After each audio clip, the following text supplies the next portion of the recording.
Call meeting to order. Call the roll. Hall. Here. Anderson. Barron. Here. Bill. Crow. Present. Curtis. Yes. Hanson. Here. Asbargen. Here. Heil. Here. Strumweedy. Lemie. Here. Persley. Present. Raymond. Here. Schmidt. Present. Schultz. Yep. Shore. Here. Wasmer. Whitlow. Here. Win-Benz. Zumwalt. Here. Prayer, Dean. Our prayer today is by Reverend Paul Caldwell from the Nazarene Church in Gilman.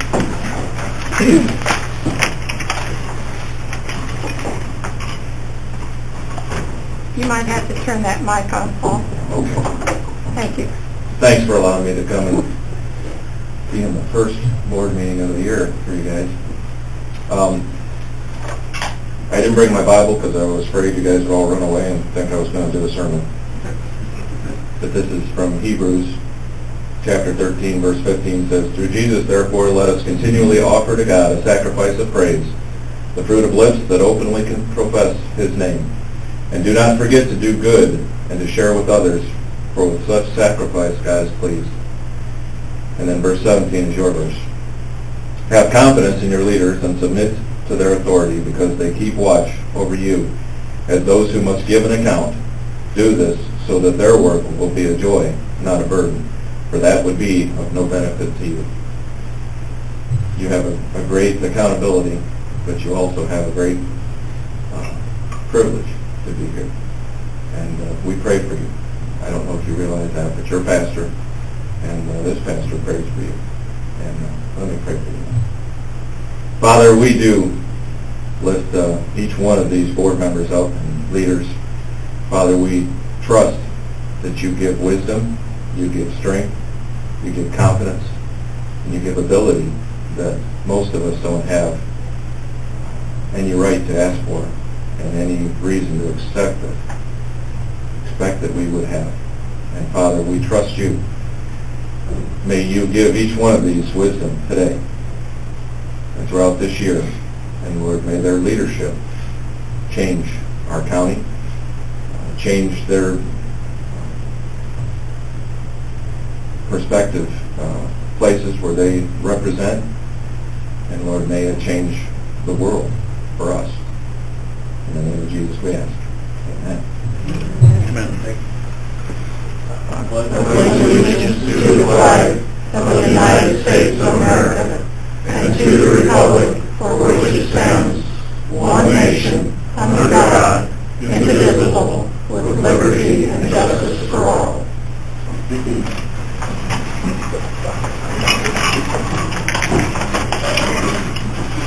have the agenda in front of you. The agenda. Kevin, second. All in favor? Aye. Opposed? Carried. Motion to approve the minutes of December 9, 2014 recess session.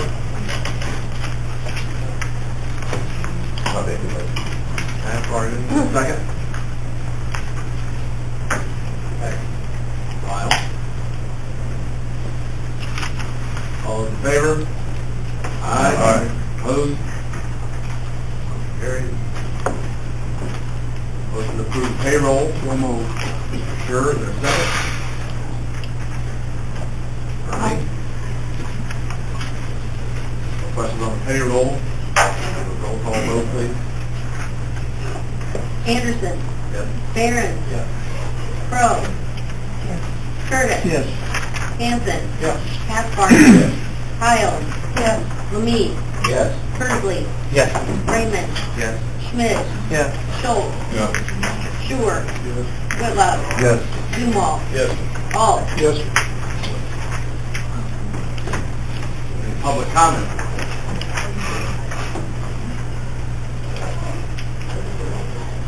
Seeing none?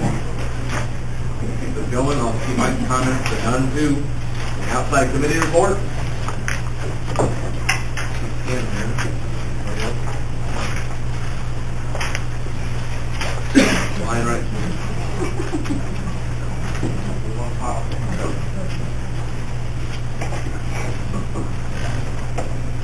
the county board, your committee to whom is referred policy and procedure with vague leads to submit the following report on the matters before them. Committee met at the Administrative Center on December 31st, 2014 at 8 a.m. Members present were County Board Chairman Anderson, Dan Raymond, Kevin Hansen, Russell Bill, John Scher, Dale Schultz, and Lyle Barron. Troy Crumley was absent. Also present, State Attorney Jim Devine, Supervisor of Justice Bob Urgler, Sheriff Derek Hagan, County Engineer Joel Moore, Finance Director Anita Steckman, Treasurer Mindy Coombs Hagan, County Clerk Lisa Fancher, ICPHD Administrator D. Shippert, 911 Director Nina Dubel, ESDA Director Eric Stacy, County Board members Charlie Alt, Larry Haffbar, Gene Hiles, and Vince Lee, Marvin Sticknott, and Carla Waters were assigned to public. The meeting was called to order. There were no public comments. Committee chairs gave their monthly reports. Highway Chairman Russell Bill said the annual letting for the Highway Department will be held January 28th. Also, bids will be open for the bed, plow, and wing for the Kenworth chassis. Planning and Zoning Chairman Dan Raymond will continue to work on subdivision ordinances with his committee and will receive updates on the wind farm.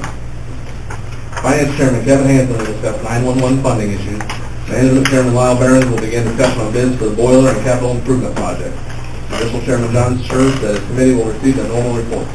Tax Chairman Dale Schultz will review their normal monthly reports and the job descriptions for animal control that were never finalized. 911 GIS compatibility will also be discussed. County Board Chairman Anderson gave an update on the forensic audits, stating the auditors have taken their hard drives and are in the process of encrypting files. He hopes to have information by the full county board meeting. Anderson asked the committee for their preference as to whether they would like to review all the files at one time or just a few files that are given to them. They agreed to view the files as they are given to Anderson rather than all at once. Anderson explained that the advisory panel is being formed for ETSB and Mayor Bob Harwood is in favor of it. At this time, dispatchers are still dispatching. 911 Director Nina Dubel stated she is lacking one dispatcher. The committee discussed the date and time of future policy procedure meetings. It was moved by Schultz and seconded by Hansen to change the time of the policy procedure committee meeting from 8 a.m. to 9 a.m. but keep the meeting date on the Thursday prior to the normal committee meetings. Roll call vote taken, motion carried. Sure distributed information in regards to money owed to the East Central Illinois Area Agency on Aging by Ford to Iroquois Public Health Department. Total amount owed is $13,814, with Iroquois County's portion being $9,093.52.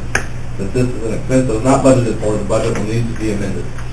Anderson asked State Attorney Jim Devine for an update on the revolving loan fund. Devine said he will have a proposal ready for the Finance Committee meeting on January 8th. Devine told the committee the county code book is available for viewing in the county clerk's office and online. A resolution approving all changes is necessary. It was moved by Schultz and seconded by Barron to approve all changes made to the county code book. Roll call vote was taken, motion carried. County Board Chairman Anderson passed around a letter that was received from the show bus. The letter explained the many ways the show bus plays an important part in bringing service to the county residents. The donations that are received help the show bus meet their expenses and also account for the local match needed to qualify for Section 5311 federal and state transit funding. An envelope was enclosed for the consideration of a donation from the county board. Committee review claims it was moved by Scher and seconded by Bill to pay the bills subject to county board approval. Roll call vote taken, motion carried. Anderson discussed upcoming appointments for public health, ETSB, ICANN, U of I Extension, Iroquois Memorial Hospital, and board review. Sheriff Derek Hagan said he also is in need of 2 appointments for the Merit Commission, but will handle those at the Judicial Committee meeting. Under old business, as the Director Eric Stacy presented his monthly report to the committee. Stacy has been spending his time creating a multi-year training and exercise plan. Stacy has said he is also organizing a first-day informational meeting. Under new business, night meetings were discussed at last month's county board meeting. Anderson said discussions need to begin on this subject. Schultz and Scher both stated they disagree with having night meetings. It was moved by Hansen, seconded by Scher to adjourn at 8:54 a.m. Motion carried by a voice vote. All of which is respectfully submitted. Signed by all members present. Move for adoption.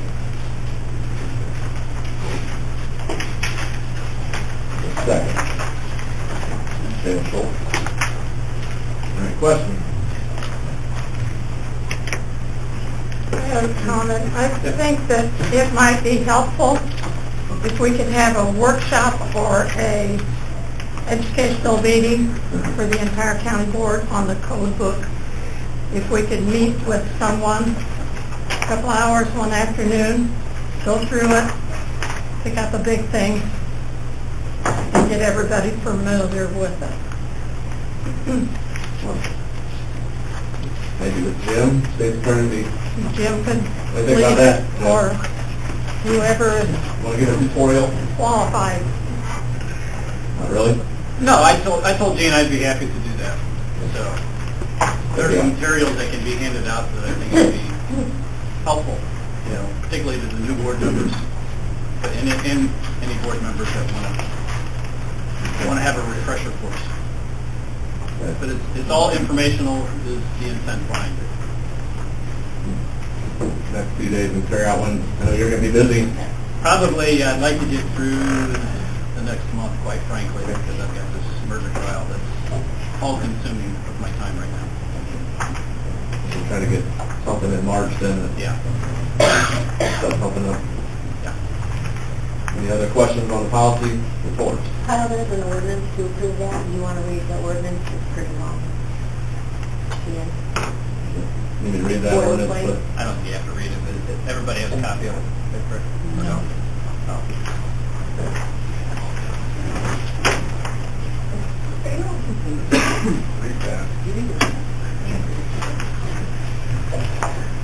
An ordinance adopting and enacting a new code for Iroquois County, Illinois, providing for the repeal of certain ordinances and resolutions not included therein, providing a penalty for the violation thereof, providing for the manner of amending such code, and providing when such code and this ordinance shall become effective. Be it ordained by the County Board of Iroquois County, Illinois. Section 1, the code entitled Iroquois County Code, published by the Municipal Code Corporation, consisting of chapters 1 through 38, Appendix A, Appendix B, each inclusive, is adopted. Section 2, all ordinances and resolutions of a general and permanent nature enacted on or before September 9, 2014, and not included in the code or recognized and continued enforced by reference therein are repealed. Section 3, the repeal provided for in Section 2 hereof shall not be construed to revive any ordinance or part thereof that has been repealed by a subsequent ordinance that is repealed by this ordinance. Section 4, whenever in this code or in any ordinance, resolution or motion of the county or any rule or regulation adopted or issued in pursuance thereof, any act or omission is prohibited or is made or declared to be unlawful or offense, or whenever in said code or ordinance, resolution or motion or any rule or regulation adopted or issued in pursuance thereof, the doing of any act or the failure to do any act is declared to be unlawful or an offense or is prohibited, and no specific penalty is provided therefore, and state law does not provide otherwise, the violation of any such provision of this code or any ordinance, resolution or motion, or any rule or regulation adopted or issued in pursuance thereof shall be an offense punishable by a fine up to $1,000 unless specifically provided otherwise, for the context thereof so dictates. Each day, any violation of any provision of this code or any ordinance, resolution, or motion, or any rule or regulation adopted or issued in pursuance thereof shall constitute a separate offense. The penalty provided by this section, unless another penalty is expressly provided, shall apply to the amendment of any code section, whether or not such penalty is reenacted in the amendatory ordinance. In addition to the penalty prescribed above, the county may pursue other remedies such as abatement of nuisances, injunctive relief, administrative adjudication, revocation of licenses or permits. Section 5, additions or amendments to the code when passed in such form as to indicate an intention of the county board to make same a part of the code shall be deemed to be incorporated in the code so that reference to the code includes the additions and amendments. Section 6, ordinances and resolutions adopted after September 9, 2014 that amend or refer to ordinances or resolutions that have been codified in the code shall be construed as if they amend or refer to like provisions of this code. Section 7, this ordinance shall become effective on blank, and will be this day, passed and adopted by the County Board of Iroquois County, Illinois, signatures. So, I just need a voting on the code book. Shorter version. Separate motion on this ordinance. On separate vote. I'll make a motion to adopt the code book. Kevin, second. Bill Stolt. Any other questions on the code book? There's still copies down in the police's office. Now, clerk call the roll, please, on that. We will, yeah. Aaron. Yes. Crow. Yes. Curtis. Yes. Hudson. Yes. Hathbarger. Yes. Kyle. Yes. Lemie. Yes. Pursley. Yes. Raymond. Yes. Schmidt. Yes. Schultz. Yes. Schuer. Yes. Whitlow. Yes. Zumwalt. Yes. Alt. Yes. Anderson. Yes. Any other questions on the remainder of the policy? Oh, you mean the meeting or the? On the meeting, yeah. Okay. Yeah, I just wanted to address the night meeting aspect of it. In the training that we had to take online about the Open Meetings Act, just wanted to quote some of the things that were said. It says a public meeting must be held at specific times and places convenient and open to the public. And that in general, a public body should adapt rules aimed at encouraging rather than discouraging public participation. In my opinion, and I think the opinion of a lot of people in the county, the night meetings would make things more encouraging for participation rather than morning meetings. And the discussion was very short. That's one thing that disappointed me, that there was very little to no discussion or consideration. And I'd like to, I don't remember for sure all of the reasons that were stated at that, but I'd like to hear them again if I could, for those of you that were there and discussed what were the reasons that we shouldn't. Because from my point of view, the idea that more people could, because of being outside of their job hours, more people could participate, both coming to the meetings and being on the board, outweighs a lot of the reasons that I heard there. So if I could hear some of those reasons again, to remind me what they were. Bill? I think in fairness to the issue, even though I'm against the issue, I think in fairness to the issue, we should bring it back to PMP. I don't think now is the correct time, but let's bring it back to PMP and make sure there's a motion made and a vote taken to clarify the issue. Would be my suggestion. Couldn't a motion be made now, rather than delay it another month? We'll send it back to policy. I think it'll be all right. I mean, we're not going to change anything at the moment. Next month. Get a vote. I could be wrong, but Jim, we need to send it back or have a vote? Sending it back is fine. Anybody else? Fine with it.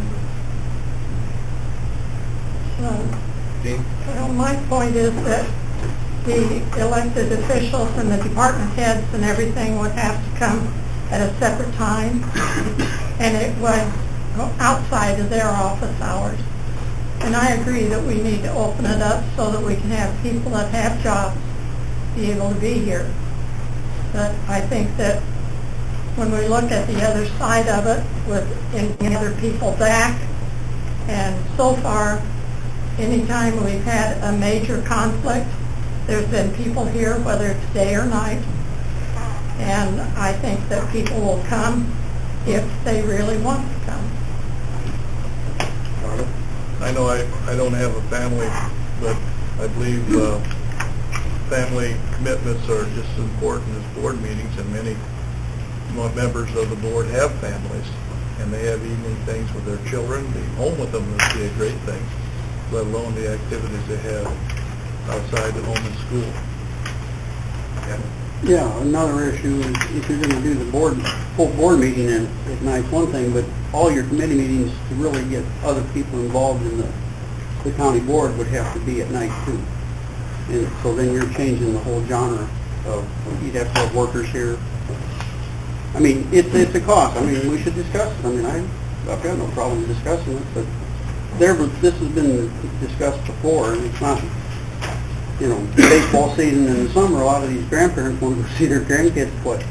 I mean, Yeah, all I'm saying is that those reasons outweigh having, encouraging people to participate, and people that actually have, if missing a job is less important than missing a game or so, then I can agree. I don't think that's the case, but... We did a trial basis. I don't know, somewhere between 06 and 10. And we did it January, February, and March. We tried it. Ron Trader, that was his suggestion. And the first month we had a packed house. There were retired county officials. There was an elderly couple from my district, which I noted could be here any morning, but they came that night. There were half a dozen media, maybe 4 or 5 media people here, and probably, I don't know, half a dozen citizens. The next month there were fewer, and the following month we were back to what you see this morning in attendance. I'll support a night meeting. I'm not against it. I have no druthers, but maybe we could give it another trial go. Maybe that's something to discuss. But I don't think it's going to increase participation just based on past experiences. But I'm not against it. I'm willing to give it a go, but maybe we should discuss giving it a trial again. Right now, we're videotaping our meetings, if any, and it's posted online, the Iroquois County Board website. Anybody can watch it anytime they want, as I understand it, as a computer online. If they draw enough interest from that, they got their representatives in their district to call and get started in the action on it, so they can actually attend through that. I think the word must in that open meetings that I read means must, not may. I think it means must. Must what? Must make it specific times. Well, Available to the public. time. We're specific time right here. It don't mean you may do it at night or may do it during the day. It means you must do it at the time that it's best for the public. How do you determine when it's best for the public? I would say what's best for the public is at nights, because then you have more people that can come, more people can run for the board. In my opinion, I agree with it should be nights.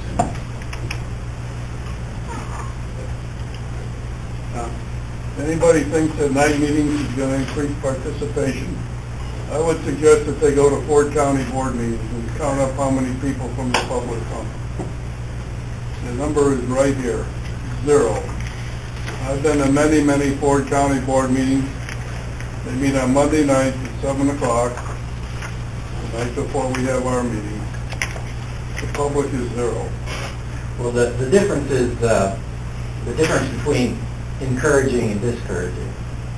I mean, we can't force the public to get involved. We can't do anything like that. But we can make it more convenient for them to participate, either by serving or by making it to the meeting. Just because they don't show up doesn't mean that we just forget about it. It means, well, maybe we need to continue to try and encourage it. And I don't think the morning meetings are encouraging people to come in. But I appreciate the conversation. I'm really glad there's a lot more conversation going on now than there was at other meetings. I appreciate it. And I'm not trying to force anything down anybody's throat or anything like that, but I think there needs to be some sort of compromise on it. That's what I would like to see, and I appreciate you guys taking the time to discuss it. I have no issues with having an evening meeting. In fact, I thought for years that maybe more people might run for office, this body, if it could be night. But on the other hand, I would guess that 99% of the Iroquois County voters voted this body in to take care of the business. And they don't care about the rest of it. They want us to take care of the business as long as they don't, they voted for us to represent them. So they don't care whether they go to a meeting or not. That's my opinion. Thank you. The biggest point is what Gene said. It's the department heads getting all our people at work to come to the meeting at night. That we either have to pay them overtime, or I don't know how that would work. But everything, like when we have our management meetings, stuff like that, we're a lot of times calling offices and stuff like that during our meeting to get information at the time. Well, we can't do that at 8 o'clock at night, 9 o'clock at night would be the problem. So, I mean, I think what they're saying is a good idea in theory. When it comes down to it, there's a reason why we're not doing it, and it's because it's all the logistical aspect of it. We'll bring it back to policy, discuss all things we just discussed. One way or the other. Thank you, Kyle, for letting us have a discussion today. Yep. Do it again in next month. I need a resolution. Is there any other questions on the policy report? Clerk, call the roll. Crowe. Yes. Curtis. Yes. Hanson. Yes. Halfmartin. Yes. Hiles. Yes. Need. Yes. Hursley. Yes. Raymond. Schmidt. Yes. Schultz. Yes. Stewart. Whitlow. Yes. Zumwalt. Yes. Hall. Yes. Anderson. Barron. Yes. Mr. Chairman, members of the county board, or committee to whom was referred finance, I would beg leave to submit the following report on matters before them. The committee met at the Administrative Center on January 8, 2015, 9 a.m. Members present were Kevin Henson, Brent Smith, Charlie Alt, Russell Bills, Ernie Curtis, Dan Raymond. Susan Wynn Benz was absent. Also present were Board Chairman Kyle Anderson, Director Anita Speckman, Treasurer, Finance Director Anita Speckman, Treasurer Mindy Kuntz-Hagen, Probation Director Tom Latham, State's Attorney Jim Devine, Supervisor Assessments Bob Yergler, Sheriff Derek Hagan, County Engineer Joel Moore, 911 Director Nida Dugal, County Clerk and Recorder Lisa Fancher, IC PhD Administrator D. Shepard, County Board Member Donna Crowe, Susie Warner of Homestar Insurances, Randy Fold of Fold Insurance, and Carl Waters from the Times Republic. The meeting was called to order. There were no public comments. Randy Schultz listed the new vehicles and equipment added to the county insurance policy at costing approximately $3,257 annually. Susie Warner of Homestar Insurances reported the life insurance renewal of Kansas City Life was complete and no rate increases guaranteed until 2017. We will continue to work on updating beneficiary forms for employees. The department heads gave their monthly reports. They were as follows. 911 Director Nida Dugal gave the committee an overview of what her department's been doing. The dispatch center is down one telecommunicator at this time. She hopes to have that position filled soon. Dugal reported 36 of 38 contracts were sent out for return. Supervisor of Assessments Bob Yergler reported the 2014 assessment year is closed out and moving ahead to 2015. This is 1 month ahead of last year. For zoning, Yergler said there is a full agenda for January 9th and a check has been received for the 42nd wind tower. ITTHD Administrator D. Shepard told the committee the Board of Health held their meeting January 7th. Treasurer Mindy Kuntz-Hagen provided a copy of her monthly treasury reports to the committee. Finance Director Anita Speckman reported Clifton Larson's Allen that the county's auditor will have 3 to 4 auditors on site for the next 2 weeks for on-site testing. In addition, McKnight completed their fiscal year 14 workers' compensation audit on December 17, 2014. The audit resulted in a slight refund on the fiscal year 14 premiums paid, largely due to PhD wages being less than the estimated amount used for the policy issues. The committee discussed funding of the dispatchers that was moved by Russell Bills, seconded by Dan Raymond to fund the dispatchers for $13,615.16 per month to the joint dispatch fund. A roll call vote was taken, motion carried. The ETSB contract that was presented last month's board meeting was reviewed. Finance Chairman Kevin Hanson asked the committee if there were any concerns about the contract that needed to be addressed. Hanson and Raymond both would like to see a change in the equipment clause, saying it should be clear as to who is responsible for the replacement of equipment. The term of the contract was also discussed. Dugal stated this is a 2-year contract because of the advisory panel has been formed, and once they begin meeting, the term, a longer term will be set. State's Attorney Jim Devine noted that the contract is required because it is between the county board and the ETSB. They are separate boards.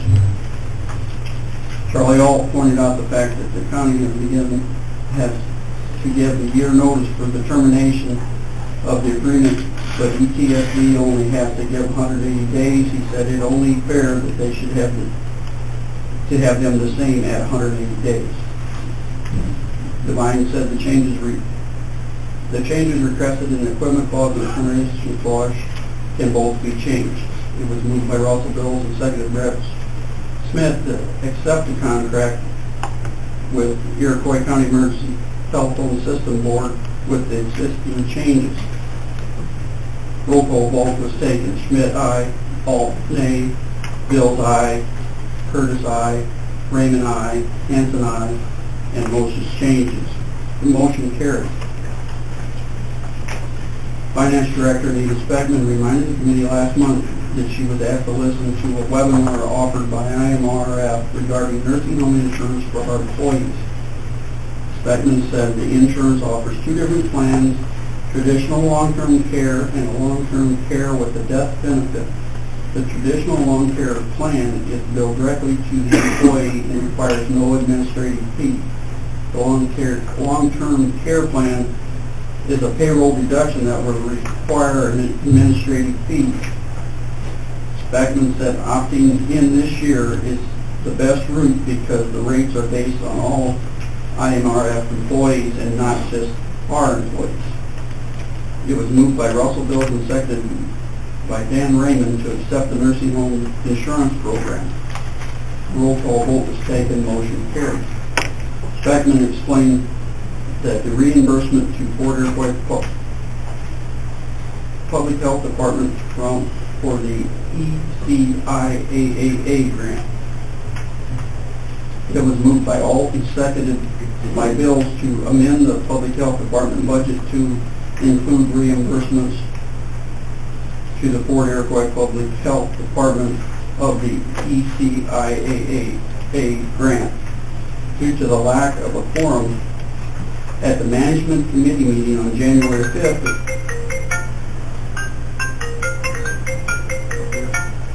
okay, so I have my turn over. One moment, please.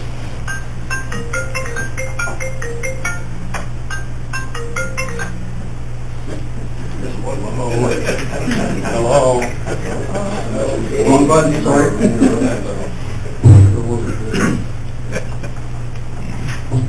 Okay, moved by Alt and seconded by Bills to amend the Public Health Department budget to include reimbursement for Fort Iroquois Public Health Department of the ECIAAA grant. Due to the lack of a quorum, Management Committee meetings on January 5th, the following items of business were forwarded to Finance Committee. The management claims were reviewed. It was moved by Alt and seconded by Bills to pay the claims subject to county board approval. Roll call vote was taken, motion carried. It was moved by Curtis and seconded by Bills to accept the bid from Hinneman Engineering Company for the amount of $9,500 for engineering design services on the boiler. The roll call vote was taken. Motion carried. It was moved by Schmidt and seconded by Ernie Curtis to begin the bidding process for the roof projects at the administrative center and the jail. Roll call vote was taken. Motion carried. The committee reviewed the claims. It was approved by Raymond and seconded by Curtis to pay the bills subject to county board approval. Roll call vote was taken. Motion carried. Under old business, Devine requested the committee go into executive session to discuss the revolving loan fund. It was moved by Bills and seconded by Raymond to enter the executive session at 10:35 a.m. under 5 ILCS 140/7 1C1 to discuss the pending or probable litigation. Motion carried by a voice vote. It was moved and seconded by Curtis to come out of executive session at 11 a.m. Motion carried by voice vote. Under new business, Speckman explained that previous wind farm permit fees were transferred to the capital improvement fund. A motion was made at that time to transfer all wind farm related fees this purpose, for this purpose. It was moved by Raymond and seconded by Smith to transfer the $5,000 from the general fund revenue capital improvement fund to fund the administrative center roof project. Roll call vote was taken, motion carried. During the IT committee meeting, the purchase of a new firewall and backup server was discussed on area-wise recommendations. Funding from a couple of department heads has already been confirmed. An adjustment to the IT budget needs to be made to make these purchases. It was moved by Alton, seconded by Bills to open the budget for an increase to the system in the systems expense in the IT fund for the purchase of the new fire and backup service. A roll call vote was taken. Motion carried. As there was no further business to come before the committee, it was moved by Alton, seconded by Raymond to adjourn at 11:20. Motion carried by voice vote. All wishes respectfully submitted and move for its adoption. Motion on the floor to discuss the finance committee report, is there a second? I got a question.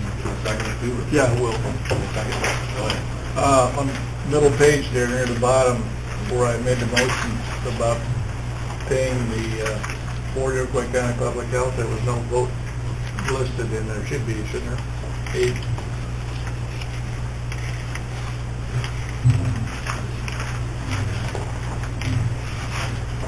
Motion passed, I believe, but it doesn't say that. I think it was me to find out if it was a roll call. Whatever, but I think it should at least say it passed. It should, yes. Okay.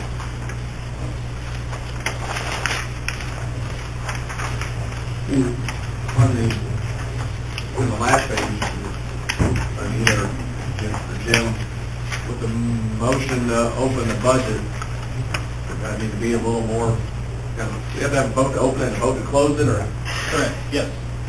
separate, done in here? Yes. Right now. Can be done by the whole county board, yes.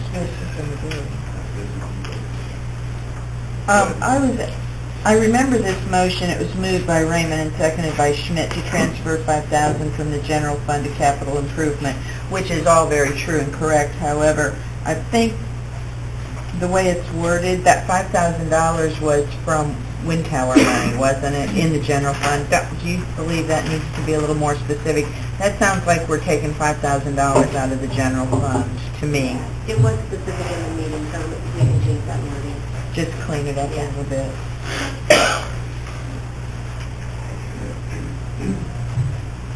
I got a question. Jim? Yeah. All the concerns been addressed in this? They have. I made the 2 changes that we talked about in finance, Kevin, and I'll read those in particular.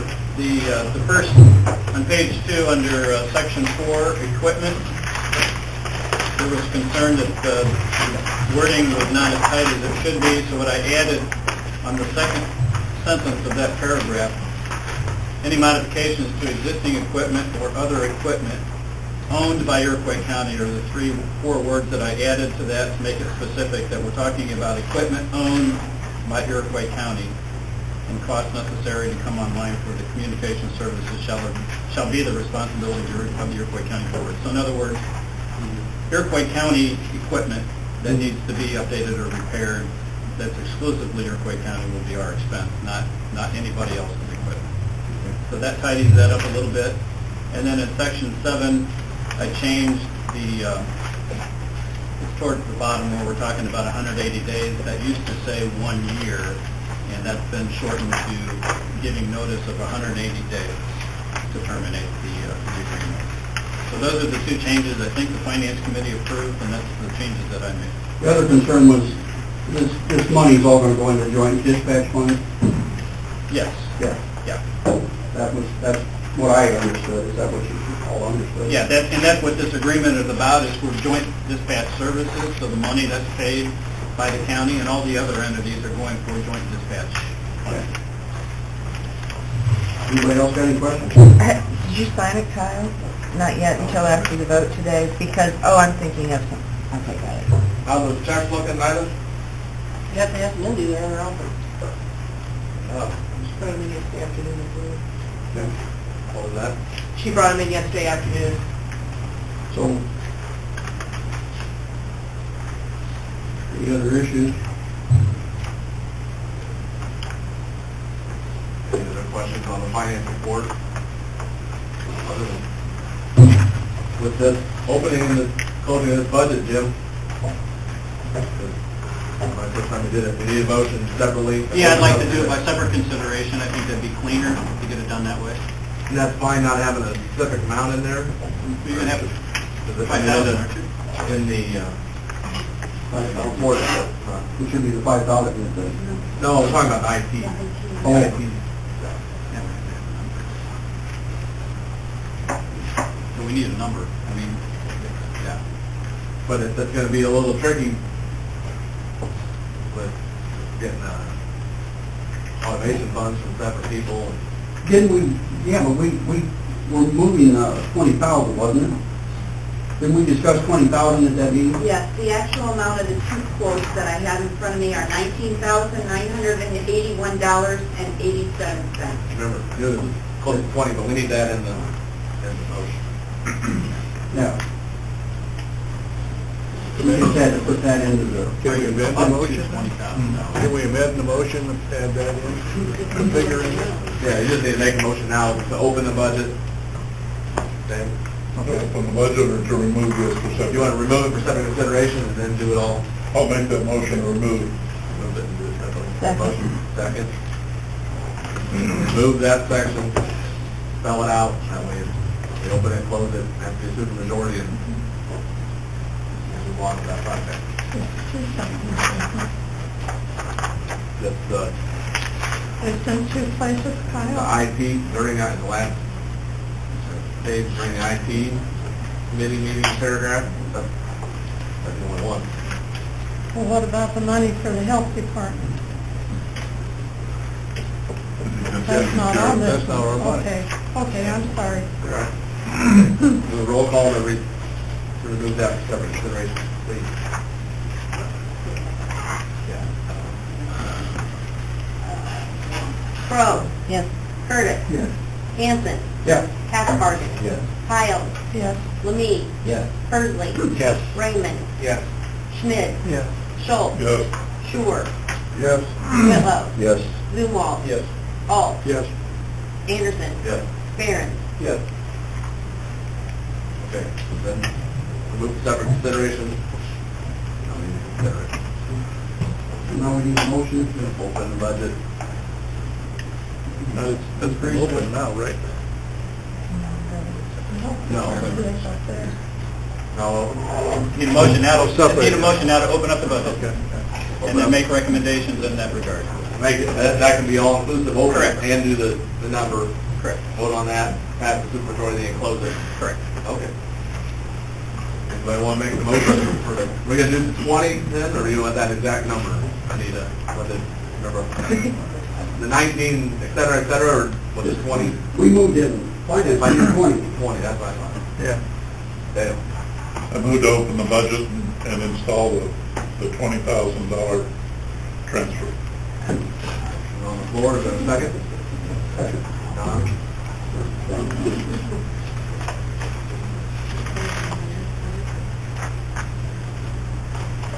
You want to put in there from, Anita, from where it's coming from to where it's going?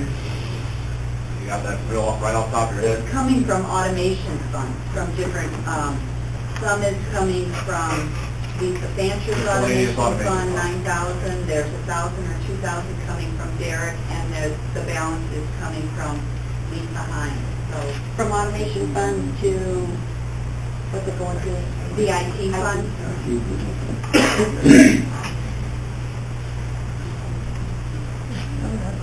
Okay, right. Other questions on that? Now, roll. Do we need to open it and close it? We have to, the closing has to be separate. Go ahead, roll call please. Curtis. Yes. Hanson. Yeah. Hathbarger. Yes. Kyle. Yes. Lemay. Yes. Pursley. Yes. Raymond. Yes. Schmidt. Yes. Schultz. Yes. Shore. Yes. Whitlow. Yes. Zumwalt. Yes. Alt. Yes. Anderson. Yes. Barron. Yes. Crow. Yes. Passed unanimously. Now we need a motion to close the budget. Kevin moves, is there a second? Donna? Second. Get it closed quickly. Roll call, please. Hanson. Asbargen. Kyles. Yes. Lemay. Yes. Persley. Yes. Raymond. Yes. Schmidt. Yes. Schultz. Yes. Shore. Yes. Whitlow. Yes. Zumwalt. Yes. Alt. Yes. Anderson. Barron. Yes. Crow. Yes. Curtis. Yes. Okay, that's taken care of. Any other So now, on balance of the report? there's still on the top of the second page, it says Sure distributed information regarding East Central and so forth. And at the bottom, it says, since this is an expense that was not budgeted for, the budget will need to be amended. Now, what's the difference between amending the budget and opening the budget? My information. Well, you can move budget items as long as you have enough. That's money. called amending. I don't know. I know we can do it. We only have to open the budget. Yeah, I just wanted to be sure that we got everything covered. If we have to open the budget to amend it, then we need to take care of that 13, or that 9,000 something up there. Well, that's already been funded. We budgeted that. No, it says it's not No, we budgeted. budgeted 162,000. I'm in policy and procedure. Sorry. Okay. Okay, That 13,000 is funded. all right. So all we had to do was move it. I'm in the wrong report. Sorry about that. Okay. Are there any other questions on the balance of the finance committee report? Seeing none. Clerk, call the roll. Asbargen. Yes. Kyles. Yes. Lemay. Yes. Persley. Yes. Raymond. Yes. Schmidt. Yes. Schultz. Yes. Shore. No. Whitlow. Yes. Zumwalt. Yes. Alt. No. Anderson. Yes. Barron. Yes. Crow. Yes. Curtis. No. Hanson.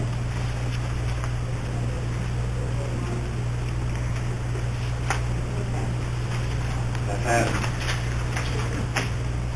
Management committee. Lyle Barron.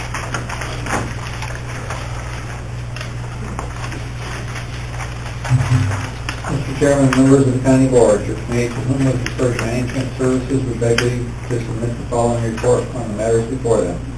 Your committee met at the Administrative Center on January 5, 2015 at 9 a.m. Members present were Lyle Barron, Don Crowe, and John Schur. Adam Zumwalt, Vince Lemay, and Charlie Alt were absent. Also present, Finance Director Anita Speckman, Maintenance Supervisors Larry Pankey and Clyde Mintz, and Carla Waters with the kind of public. The meeting was called to order. There were no public comments. An update on the FSA office was given. Maintenance Supervisor Clyde Mintz reported he believed the air conditioner has been installed and is running as of Friday. Finance Director Anita Speckman explained that a walkthrough and approval of the FSA office is a requirement. Speckman will be in contact with the FSA office to set up the time to do so. Maintenance Supervisor Larry Pankey reported on the following. Inspections are coming up for fire extinguishers, elevators, and dumbwaiters.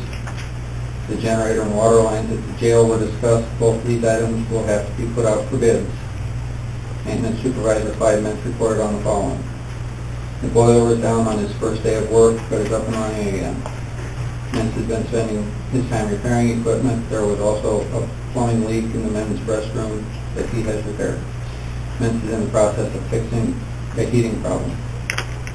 The phone is then set up in the boiler room for employees and vendors to contact him during business hours. Management Chairman Lyle Barron stated that he spoke with Henneman Engineering and a second bid in the amount of $9,500 was given for the engineering of the boiler. The new bid consists of fewer visits to the Administrative Center during the project. Due to lack of a quorum, the committee agreed to forward the bid from Henneman Engineering in the amount of $9,500 for engineering designs on the boiler. The Specman noted that the grant ends September 30th, and all work must be completed by that date. John Schur began discussion on a start date for the work to begin, suggesting May 1. The committee agreed work should be completed during the month of May through July. Parking lot resurfacing at the administration center was tabled until next management services committee meeting.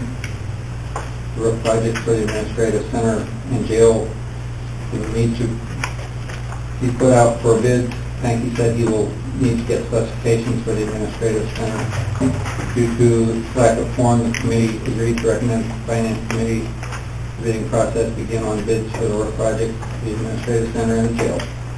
The committee reviewed the claims due to lack of quorum. The committee agreed to forward the claims to the finance committee for approval. Under old business, Donna Crow commented on snow removal for the administrative center. Also, Crow asked who is responsible for repairing the camera that was purchased to record committee meetings, county board meeting. During last month's judicial meeting, a claim was held for payment until the camera was in working order. It was explained that ESDA Director Eric Cece was asked to repair the camera, and he has been doing so, but as of now the camera is not working. Crow asked if pictures that were taken down during the remodeling can be hung up on the wall rather than sitting on the floor. She was approached by someone in the public about this matter. Under new business, Beckman said our long-distance contract is up in September and will need to be added to next month's agenda for discussion. The meeting was adjourned at 10:20 a.m., all which is respectfully submitted. And I ask for approval. Floor, manager report. Second. I have a question, just to clarify again, page 1, under maintenance supervisor Clyde Means, it says Means is in the process of fixing a heating problem. I don't recall that, but is that referring to the heat problem we're having in the Boiler. public health department? Remember we talked about that? That might have been. Because we had the boiler problem fixed then at that, and it's up above in the first line, so. It might have been our office. You had a heating yeah. problem? Okay. Well, why don't you stick in there, county clerk's I don't know if that's what. Oh. That Oh, I was don't one know. thing that was discussed. She yeah. did have to do some work and had to have a lady come in. An overheating problem in the health Yeah. department. Any other questions on the management report? Just to clarify, shortly after this meeting was held, camera was fixed. So the person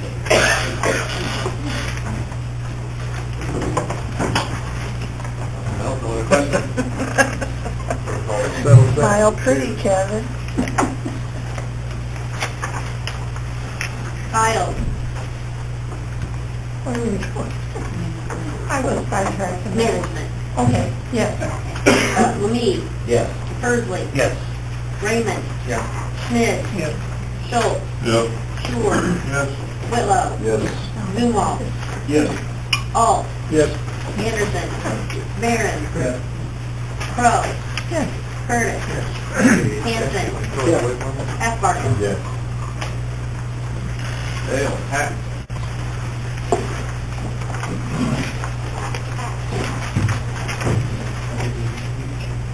Mr. Chairman, members of the county board, your committee to whom was referred tax will beg leave to submit the following report on the matters before them.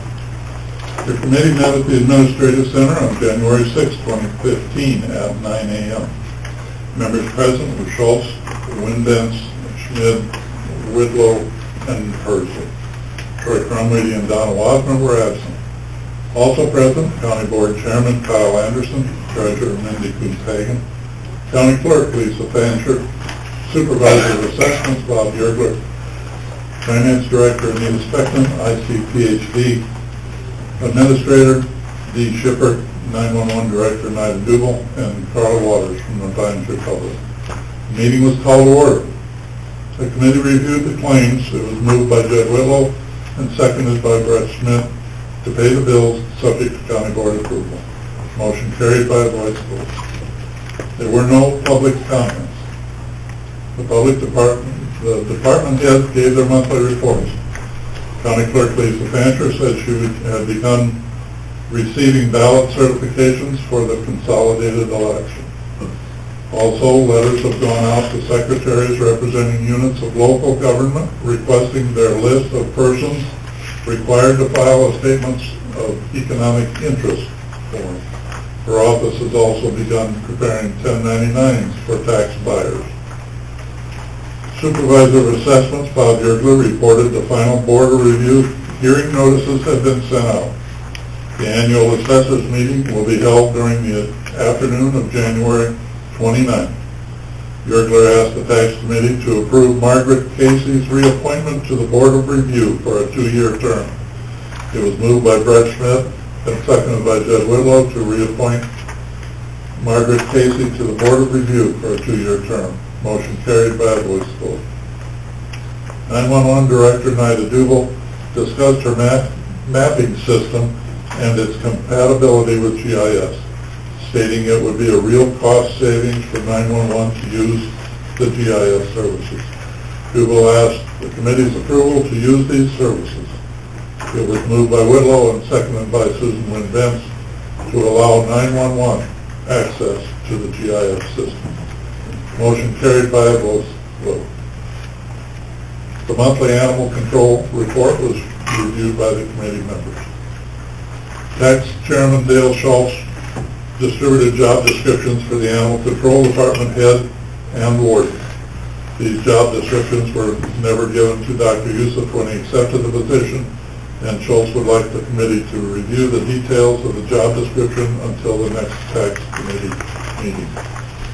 It was moved by Dan Persley and seconded by Wynn Bentz to adjourn at 9:25 a.m. Motion carried, all of which is respectfully submitted, signed by all members present, and I move for its adoption. Motion on the floor to accept tax report. Second. Larry? Any questions on the tax report? None? Call roll, please. Persley. Yes. Raymond. Yes. Schmidt. Yes. Schultz. Yes. Stewart. Yes. Whitlow. Yes. Zumwalt. Yes. Ault. Yes. Anderson. Yes. Barron. Yes. Crow. Yes. Curtis. Yes. Hanson. Yes. Hackbarty. Yes. Piles. Yes. Denise. Yes. Hale. Mr. Chairman and members of the County Board, your committee to whom was referred health would beg leave to submit the following report on matters before them. Your committee met at the Administrative Center on January 6, 2015 at 9:30 a.m. Members present were Schultz, Wynn Bentz, Schmidt, Whitlow, and Persley. Troy Crumwity and Donna Wasmer were absent. Also present, County Board Chairman Kyle Anderson, Finance Director Anita Speckman, Treasurer Mindy Kunshagen, ICPHD Administrator E. Shippert, County Clerk Lisa Fancher, Supervisor of Assessments Bob Yergler, and Carl Waters with the Times Republic. The meeting was called to order. There were no public comments. ICPHD Administrator D. Shippert provided the committee with a grant and contract listing and a separate report of activities for community and school health programs, environmental, and senior programs, dated for the month of December. Shippert noted that they are waiting on 7 food license permits as of this morning, and if they are not received by the end of the day, late fees will be assessed to the vendor. Director of Environmental Health will begin inspecting garbage trucks by following a checklist.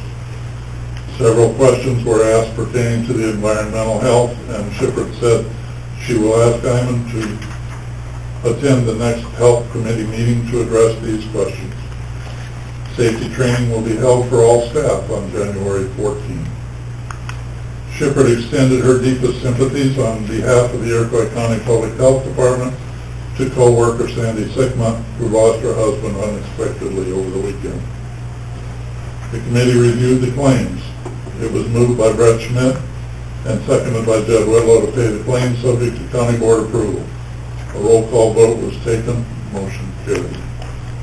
It was moved by Susan Wynn Benz and seconded by Dan Persley to adjourn at 10:05 a.m. Motion carried. It's submitted, signed by all members present, and I move for its adoption. Motion on the floor to accept the health report. Is there a second? Dan Persley, sorry. Any questions on the health report? Hearing none, call roll, please. Raymond. Yes. Schmidt. Yes. Schultz. Yes. Schuer. Yes. Whitlow. Yes. Zumwalt. Yes. Alt. Yes. Anderson. Yes. Barron. Yes. Crow. Curtis. Yes. Hanson. Yes. Halfbargen. Yes. Isles. Yes. Lamie. Yes. Persley. Yeah. Mail, IT.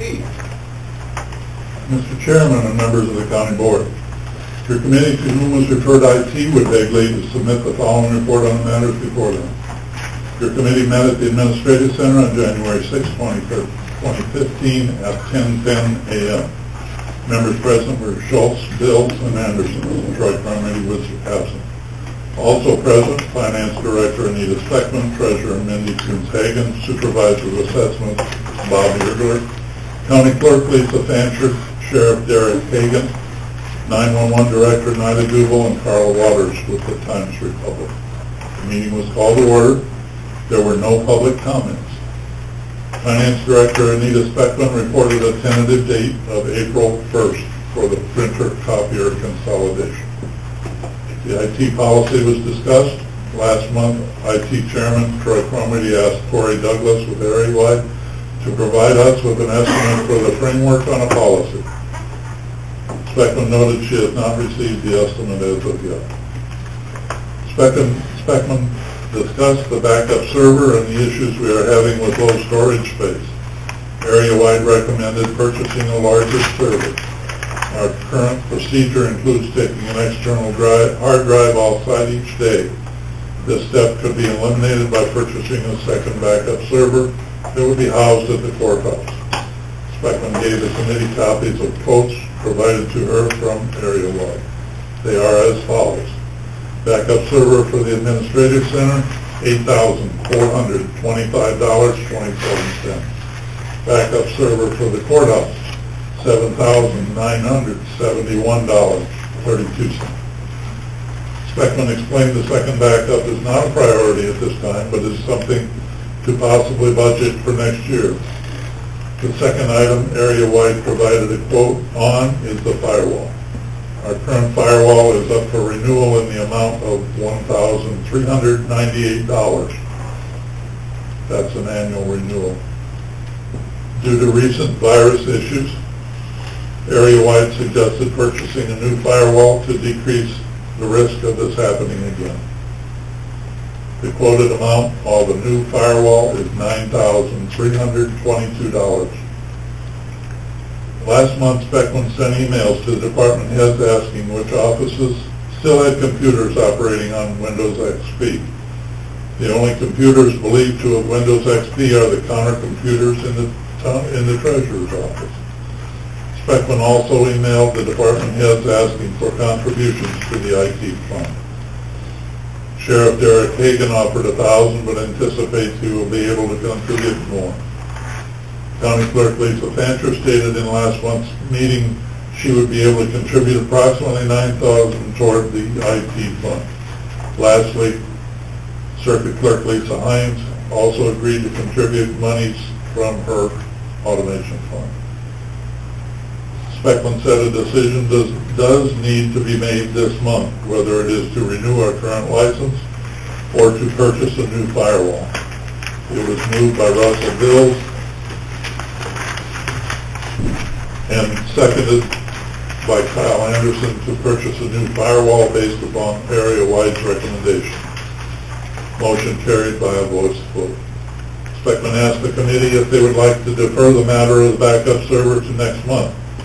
Schultz answered he would like to see the backup server for the Administrative Center purchased right away, but the server for the courthouse could be handled at another time. The matter will also need to be discussed at the Finance Committee for a funding solution. It was moved by Bills and seconded by Schultz to move forward with the recommendation from area-wide to purchase new backup servers, with the administrative center being the priority.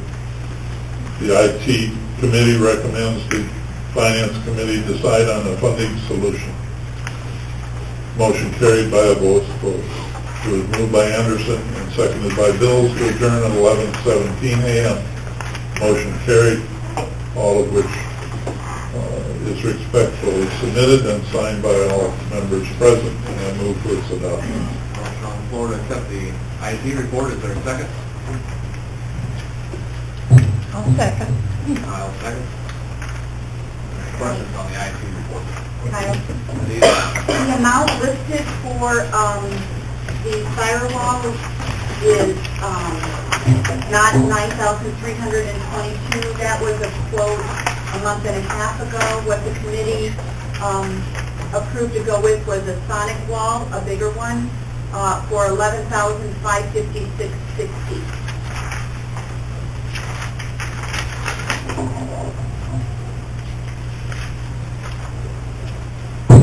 Any other questions on the IT report?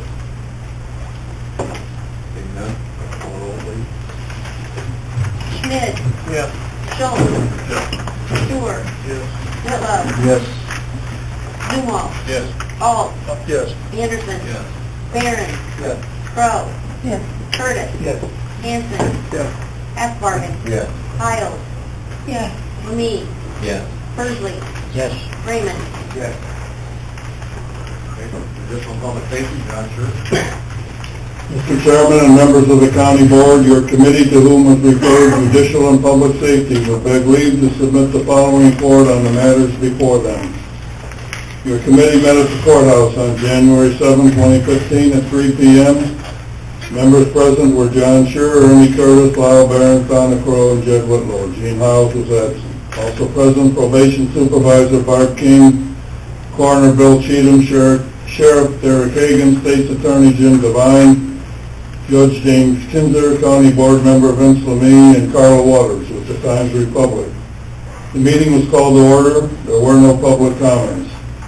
Sheriff Derek Hagan's monthly report included patrol had 543 calls for service for the month of December, booked in 45 prisoners for the month of December.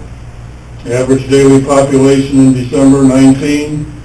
Overtime in the jail was 128 hours on the schedule. 2 new squad cars are in and being equipped.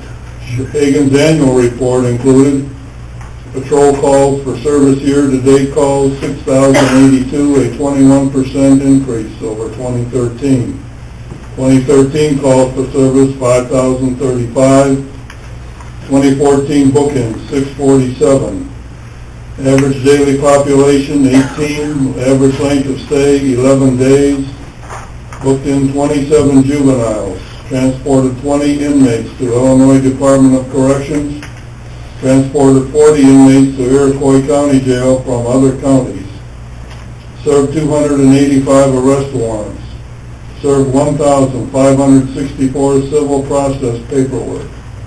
Hagan said he had mentioned appointments needed for the merit board during the policy and procedure meeting, but those terms do not expire until 2016. Therefore, he will not need to appoint them until next year. Coroner Bill Cheatham reported a busy month thus far. Probation Supervisor Barb King said their computer system has been upgraded. This upgrade was paid for out of probation fees, not the general fund. Judge James Kinzer reported that juror fees have increased from $25 per day to $50 per day, which the county is obligated to pay effective in June. There are 3 jury calendars set between June and the end of the current fiscal year. This increase is estimated to cost an additional $10,000 per year. Kinzer wanted the committee to know that he and Judge Gordon Lustfeld are very conscious of what it costs to run a judicial system. Having said that, Lustfeld spent many weeks going through fines and fees which could generate about $36,000 in revenue for the county. Circuit Clerk Lisa Hines' monthly report is distributed to the committee for review. Under old business, Judicial and Public Safety Chairman John Scherer noted the camera in the Administrative Center is now in working order. Last month, the claim to pay for the equipment was denied due to the camera now working properly. It was moved by Jed Whitlow and seconded by Lyle Behrens to pay the previously held claim for the purchase of audio-video equipment that has now been properly installed and is now in working order. A roll call vote was taken, motion carried. The committee reviewed claims. It was moved by Whitlow and seconded by Ernie Curtis to pay the claims subject to county board approval. A roll call vote was taken, motion carried. State's Attorney Jim Devine informed the committee of an upcoming trial beginning February 2nd. The trial will last every day for 2 weeks. Donna Crow asked about the snow removal at the courthouse. All parties stated that they were satisfied with the snow removal. Hagan noted there was one walkway in the south parking lot that was missed, but other than that, the removal is much better than the year before. As there was no further business to come before the committee, it was moved by Behrens and seconded by Curtis to adjourn the meeting at 3:26 p.m. Motion carried by a voice vote, all of which is respectfully submitted, signed by all members present, and I move for its adoption. Motion on the floor to accept the Judicial and Public Safety Report. Is there a second? No, second. Question? There.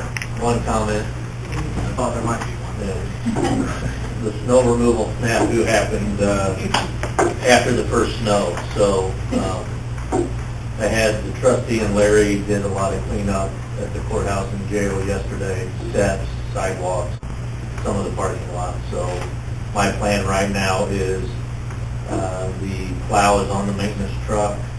We do have a tractor still that can do the sidewalks, and with the trustee doing the steps, any future snows, we're gonna have the maintenance department and trustee take care of snow removal.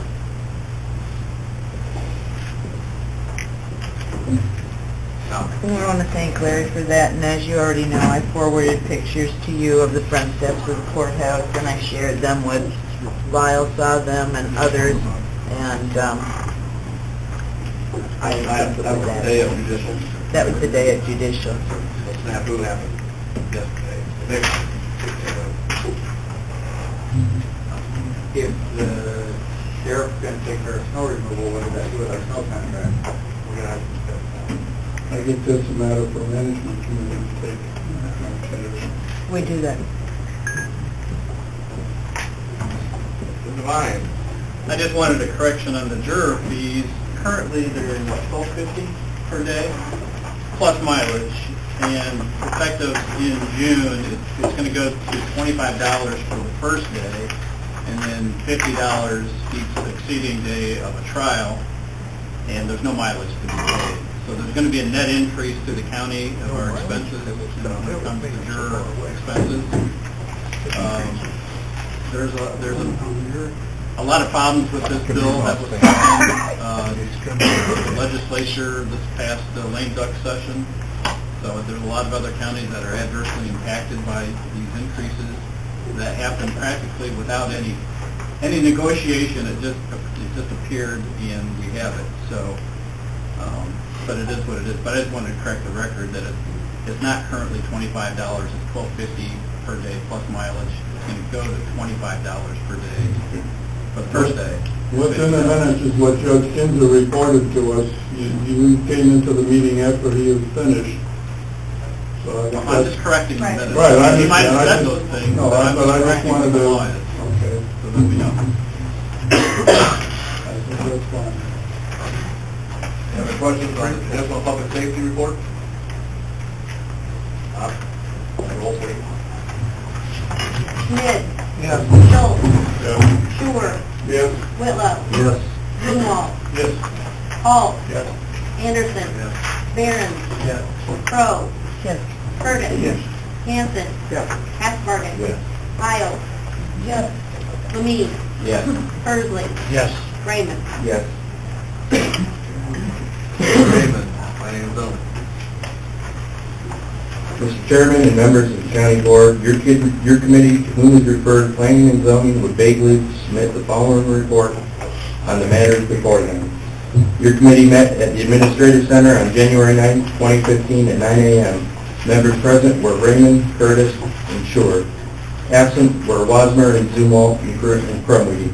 A quorum was not present. Also present were Bob Yergler and Debbie Wright from the zoning office, County Board Chairman Kyle Anderson, Terry Iman from Public Health Department, and Marvin Stignoff. There were no public comments. Mr. Yergler reviewed the zoning office report. There have been several residential building permits, several inspections for the month, and normal floodplain requests. At the present time, the county does not have a plumbing inspector, with Mr. Marshall retiring at the end of December 2014. The state is requiring more criteria for plumbing inspectors. They have to be certified, have to have 7 years of experience, and have to have 16 continuing education hours. Mr. Yergler stated that Terry Iman from the Health Department had given a couple of names to reach out to.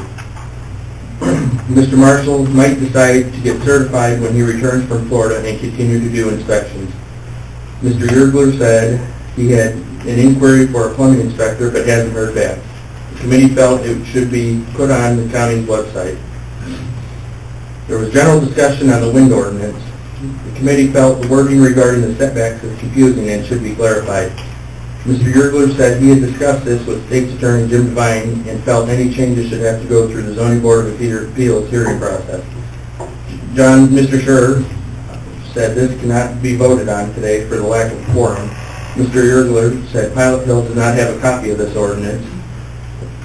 Should they decide to expand their wind farm, it was discussed to put this on the agenda for next month. Terry Iman discussed dilapidated properties in the county. There was general discussion on having funds available if the county would claim title of these properties for tearing down the building and cleaning up the properties. Mr. Iman was concerned about the counties being liable for someone getting hurt on these properties without the county having title to the property. Mr. Raymond said the subdivision ordinance will be moved until next month. Mr. Raymond said the next would be the update on the Pilot Hill Wind Farm. Mr. Yergler said, per research, Pilot Hill has approval for 47 wind towers in the footprint. They currently have 42. All have been released except the last one. With the last ones, when the last one were requested, he did check with Jim Devine and Joel Moore to make sure. The committee suggested the date and time for the future planning and zoning committee meeting. The committee was in agreement to keep the same time and date. Mr. Raymond made a recommendation to pay the claims at the full county board. There was no new business on the agenda. The meeting was adjourned at 10:22 a.m., all of which is respectfully submitted and signed by all members present, and I move for its adoption. Motion on the floor to accept the planning and zoning report. Second. For the second. Question on the report. Do we need a separate motion to pay the claims? Is there a claim list?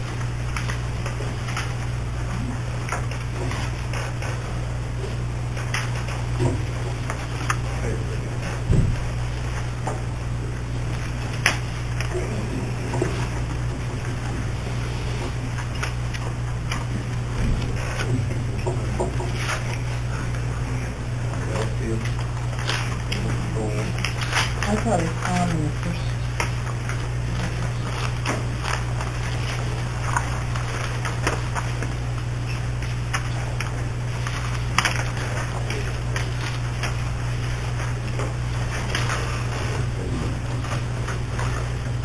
Yeah, they're on here.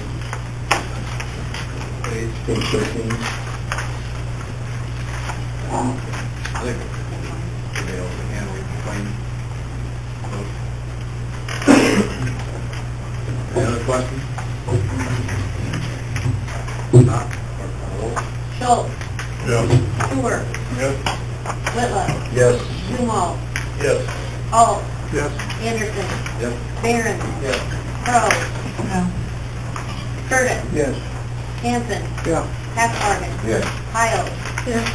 Lee, Yes. Hursley, Yep. Raymond, Yes. Schmidt. Yes.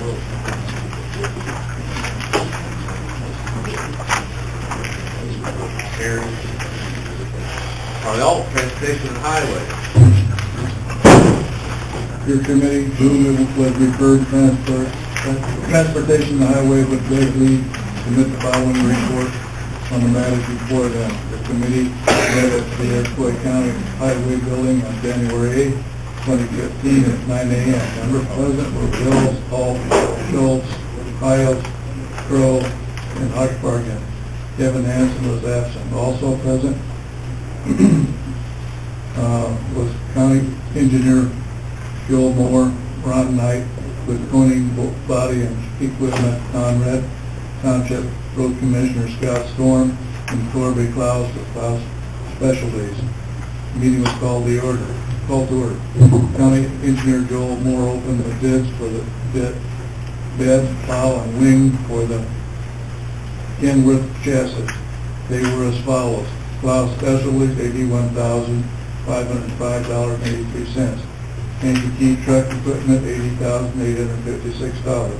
Koenig Body and Equipment, $72,923.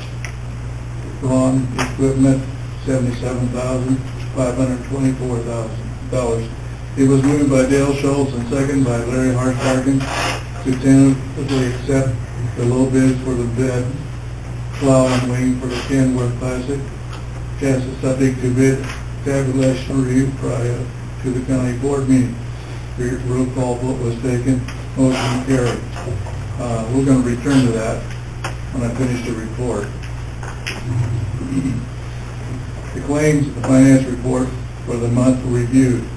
It was moved by Gene Hiles and seconded by Schultz to pay the bills subject to county board approval. The roll call vote was taken, motion carried. County Highway, $58,550.76. County Bridge, $15,095.40.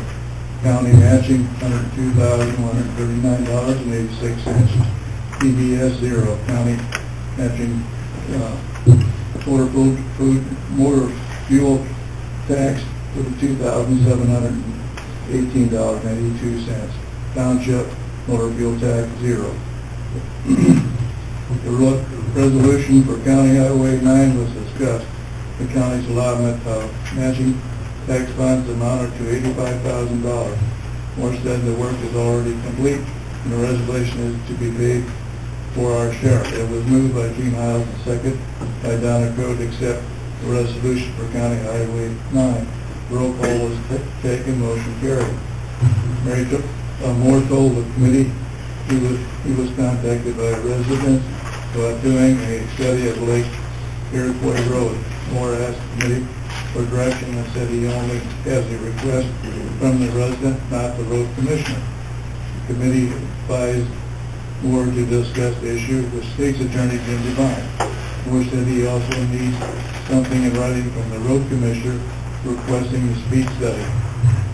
Moore gave an update on the K4 wind power, stating since permits were withheld, guidelines have been followed, and the last 5 permits have been issued. The annual MFT maintenance study will be held Wednesday, January 28th at 9 a.m. at the county boardroom. No action will be taken until the following week at the regular scheduled highway committee meeting. Moore informed the committee of the jurisdictional transfer of the Ashkin slab. He said the state now has enough money in their program to fund the project. The committee discussed the location, day, and time of future committee meetings. It was moved by Gene Hiles and seconded by Crowe to continue holding the highway committee meeting at the highway department at the regular scheduled time and date. Motion carried by voice vote. Moore voted that he hired a new employee in maintenance. Also, snow removal is going well thus far. It was moved by Crowe and seconded by Hartsbargen to adjourn at 10:18 a.m. Motion carried. All this is correctly submitted. Now I want to go back to first the county engineering.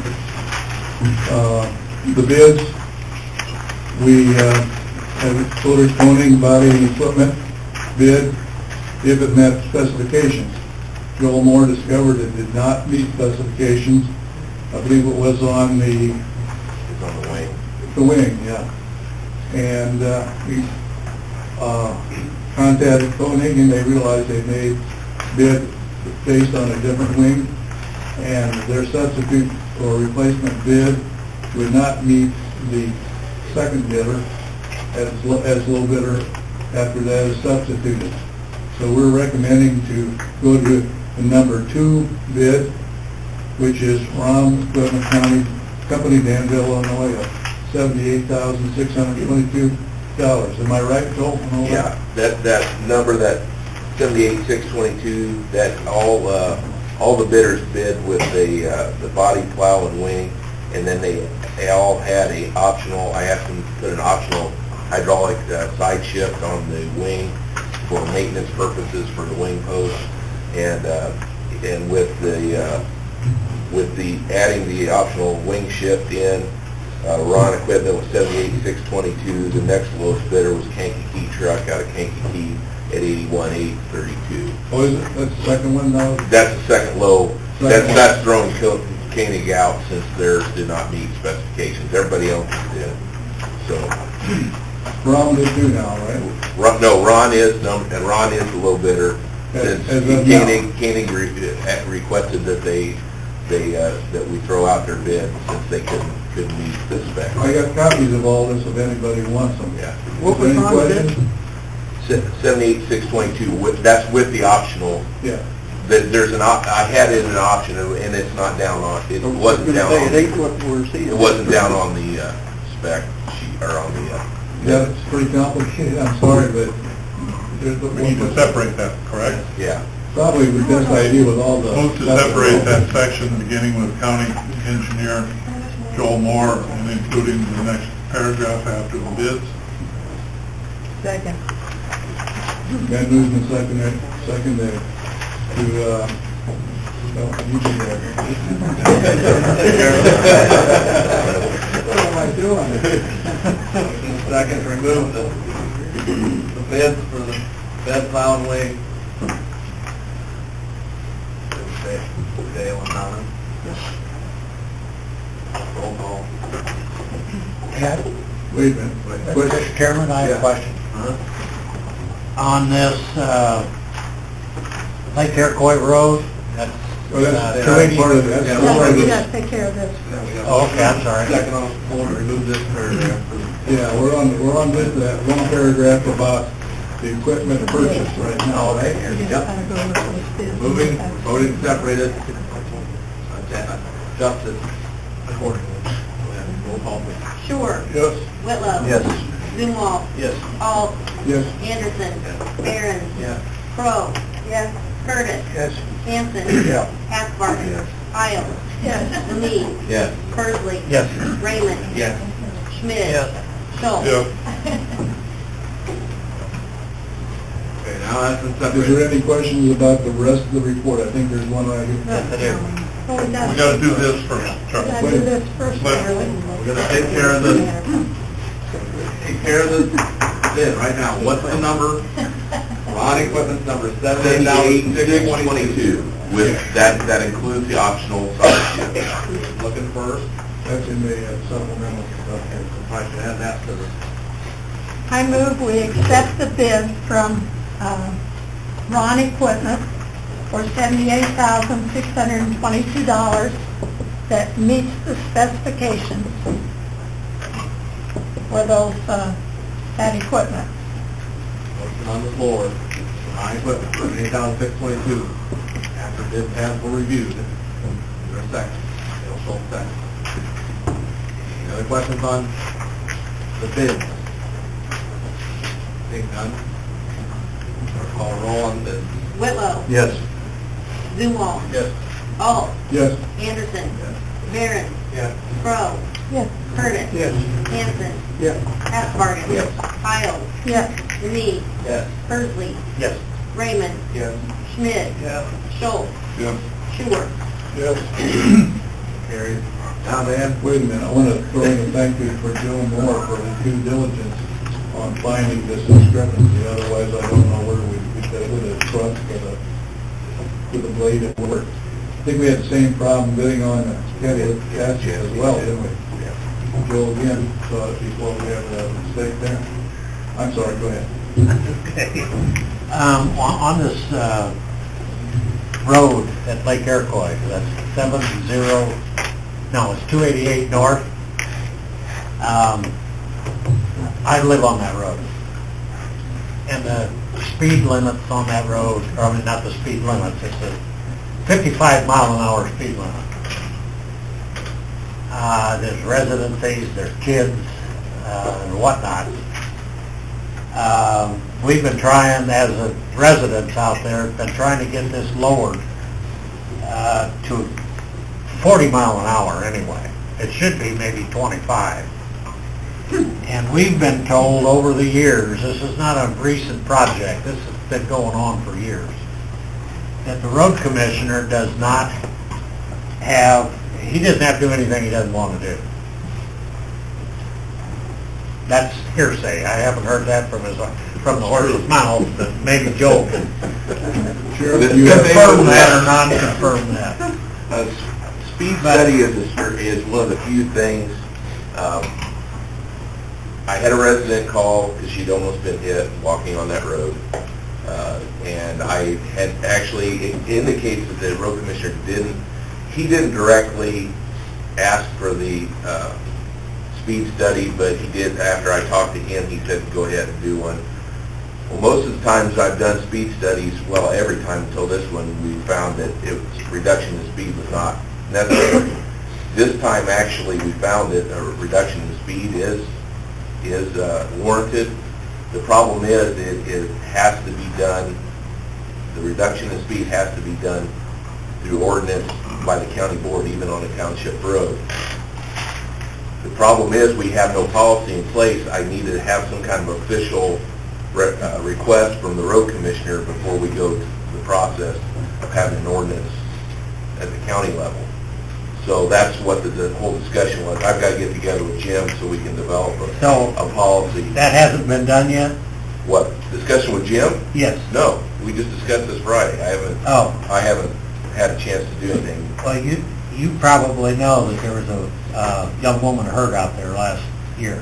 Yeah, and that may be the woman that called me. I don't know that. She's also a state police wife.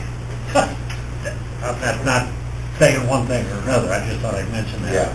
But I do live on that road.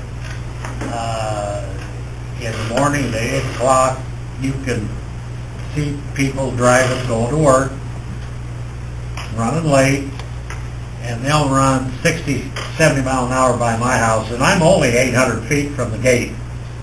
All I'm going to say about that is, all we can do is, once we get through this process, I can have the signs put up, but that's all. I mean, that's all they are, signs. That doesn't mean anybody's going to follow them. Well, wouldn't that become state law then? Yeah, but you got to. I mean, you don't ever drive faster than 55. I mean, and I'm not going to put it off on the sheriff, but I mean, the only thing they can do is, have somebody go out there and sit. But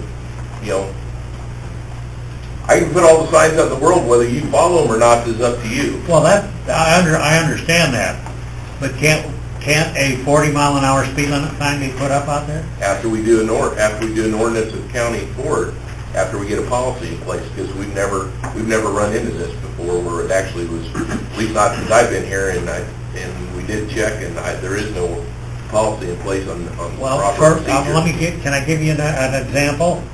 How did Vales Lake Road get a 40 mile an hour speed? That's a county road. That's a county road. That's a county road. We're trying to put a speed limit on a township road. The highway committee wants something in writing. They want an official policy on how the county is going to handle it. So because otherwise then I could take anybody's request and go and all of a sudden tell a road commissioner that, hey, you need to put a speed limit.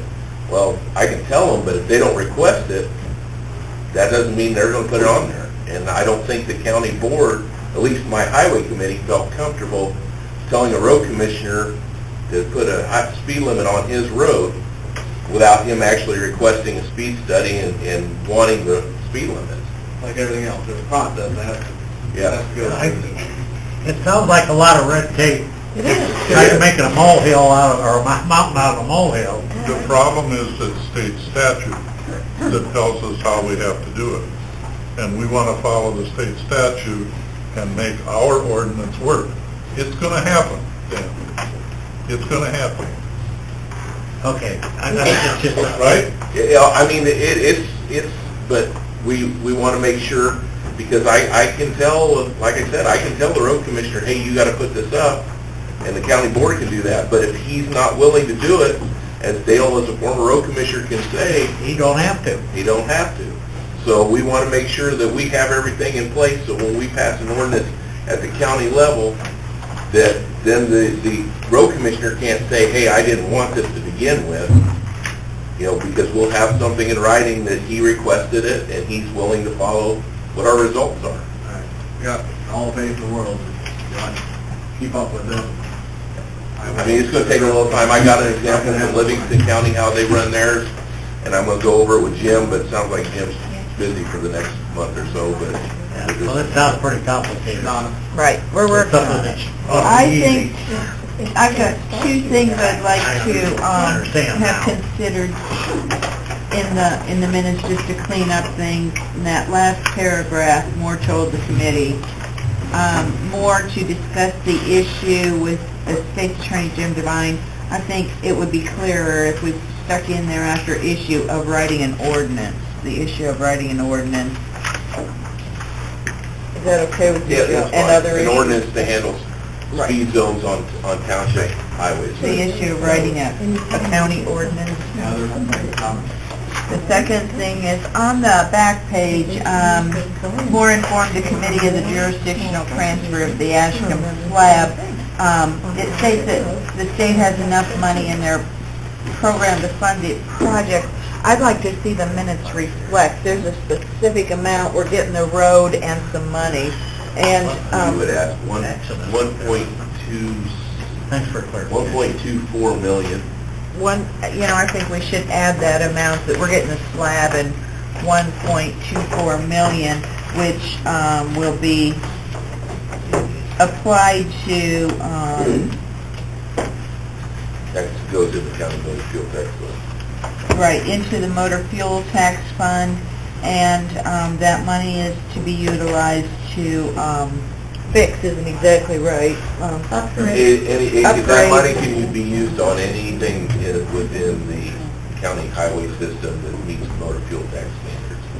So, Okay. yeah, I mean, the intention is to spend the majority of it there, but anything that's remainder can be spent on a part of the system, so. Okay. Kevin, do you have something? No, it's all right. Dan? Hey, Joel, just for clarification, Ashton slab, what are they calling that? There, 45? from Leonard, that section of Leonard, the concrete slab, actually into Ashland on the back side. Okay. That's the quote-unquote Ashland slab. It starts 2 miles north of the Danforth slab there on the Leonard Road. Yeah. Can we reject that without a motion? That's fine. Without money to, It was discussed, so, Joel, thanks for clarification. not a problem. Any other questions on the Dale. transportation? Kevin? I did think of my question. This ordinance you're talking about would just be for that one, No, what we're just that would be the end result. We're trying to get a policy in place and an ordinance that we would follow anytime this happens from here forward. okay. What we're trying to, I gotta work through the details, but I wanna get a policy in place so we know exactly what steps we're gonna go through, steps A, B, and C, and this is how the end result will be. So, Yeah. Go ahead, Charlie. Sheriff, do you have, anybody ever approach your office about Lake Iroquois County Road or call you about it, or? Throughout the year, there are times in that area, but there's 1,120 square miles of speeding complaints that I get. So whether it's Beaverville or Loda or Wellington. Well, does that rate near the high or near the low on your complaint numbers? I haven't specifically that road, we don't get many, we get a lot on the 200 North Road, which is the Loda road that comes in. Folks come by Bales Lake there, heading into or out of Loda. We get some complaints on people speeding through there, but There's too many speeding through there, or does some people want to go past you? you get both. I thought so.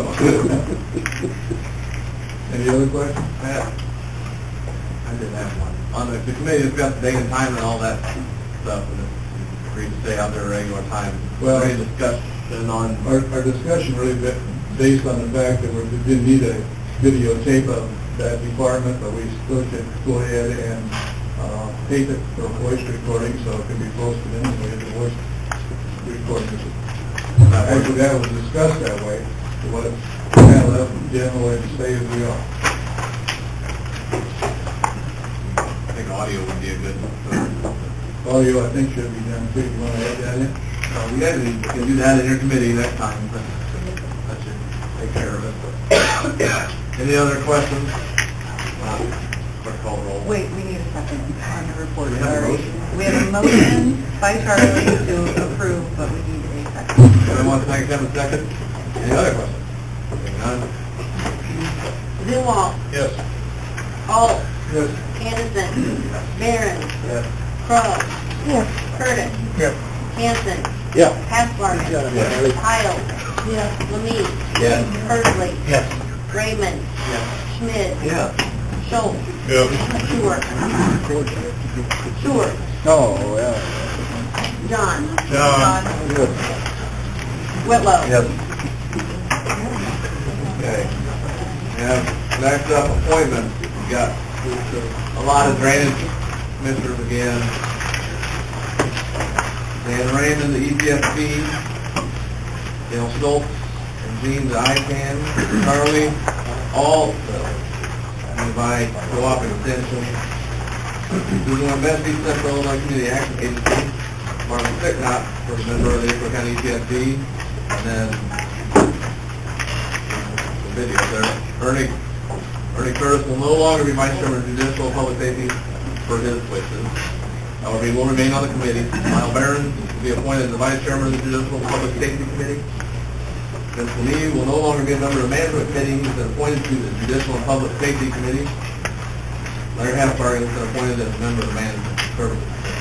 Some of that stuff was hoping that the quorum issues would go away. Anyway, that's the appointment. Motion. Appointment Kevin Hanson is second. Barron. Voice vote. All those in favor of the appointment? Aye. Aye. Opposed? No. Dale and Donna and Jed. And Gene. And me. Voice vote as well. Motion carries. Up, approve the claims. We have a motion to approve the claims. John Scherz, second. Ernie Curtis. Any questions on the claims? Roll call, please. Alt. Yes. Anderson. Barron. Crowe. Yes. Curtis. Yes. Hanson. Hassbarger. Yes. Pyle. Yes. Lamie. Yes. Hursley. Yes. Raymond. Yes. Schmidt. Yes. Schultz. Yes. Stewart. Yes. Whitlow. Yes. Zumwalt. Yes. Under old business, forensic audit through Garrett Discoveries. They're about two-thirds of the way done with processing hard drives. They fully expect to be completed by Friday, and then we should start seeing written reports right after that. Any other old business? Any new business?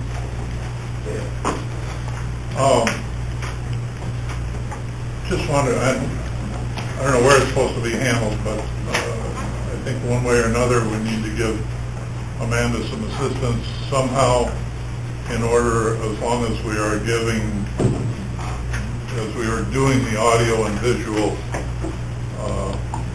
recordings, to get them on the website more quickly, ideally on the day that it happens.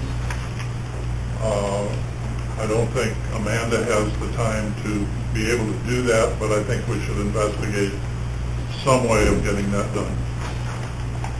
I'm gonna start working on putting, Eric's gonna give me a tutorial, and I'm gonna start working on getting all these on, and won't all make it today, because none of them are up yet, but I'm gonna do it for now. We just need to address it. Yes. That part wasn't thought out. I talked to Troy about it, last month, and, he was gonna look in IT and see if there was a program that would do it a little faster. The other new business? Well, I would just add as informational, Anita shared with me that the job's taken approximately 15 hours to get them uploaded, and that's just about almost another 20-hour-a-week job, you know. I'd just add that as informational. It is time consuming. New business? Seeing none? Motion to adjourn? Have a second? All those in favor, say aye. Aye. Motion carries. So you have 3 good.